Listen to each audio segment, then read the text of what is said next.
Oleme siin Kuutsemäel Eesti meistrivõistlused discgolfis 2017 on alanud ja minuga on meeste Grandmastersi divisjoni esikoht pärast esimest ringi. Paul Roht, millised emotsioonid peale esimest ringi? Üllatavad head. Ma eeldasin küll seda, et siin on neid vastaseid ju, vaata, kõik saavad vanemaks ja eks neid tuleb ju juurde ja eks nad ju on selles mõttes ju, kuna nad värskelt tulnud sinna gruppi, siis nad on minust nooremad. Aga see oli üllatus mul endalegi, et ma suutsin selle raja nii hästi läbi mängida, kuna ma olen siin poolrada mänginud üldse ainult ühe korra, 2 aastat tagasi. Ja ilmselt, mis mind päästis, on see, et kuna ma olen ikkagi mitu aastat mänginud, siis mul on häda selles, et ma mõtlen tuulega asju üle. Kuna tuult ei olnud, siis ma ei mõelnud neid üle ja ilmselt see oligi see, mis andis selle tulemuse täna. +3 Kuutsemäe rajal, mis on ülimalt füüsiline, üles-alla trampimist on palju Grandmasters, mitte nüüd halvaga öeldes, aga teie jaoks võib see olla veel eriti selline kurnav, et kuidas selle kõrguste vahe ja selliste füüsiliste radadega toime tulid muidu?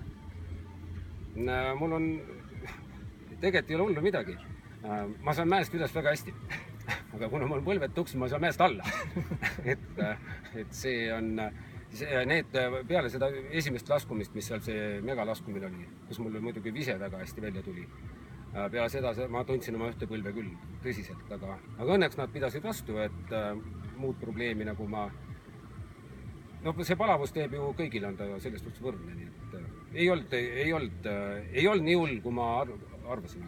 Nüüd on 3 ringi jäänud, nendest 2 on Valgjärvel, homme siis Valgjärvel teine ring, milliste tunnetega lähed sinna? Valgjärvel lähen ma hulka ja julgema tunnetega, kuna ma käisin seal 2 nädalat tagasi mängimas võistlusi just selle mõttega, et kuna ma ei olnud sinna ka varem saanud kordagi. Et nüüd ma vähemalt see rada on mul tuttav. Erinevalt nagu siis Kuutsemäest, milles ma olin 2 aastat tagasi pool rada mänginud. Et seal mul on hulka kodusem tunne ja julgem tunne, kui oli täna siin. Aga 4-punktine edu praegu jälitajate ees, 3 ringi jäänud, soovin edu ja võib-olla järgmistel päevadel kohtume jälle. Jah, miks mitte, ma võtan selle kettaga nüüd ära siis.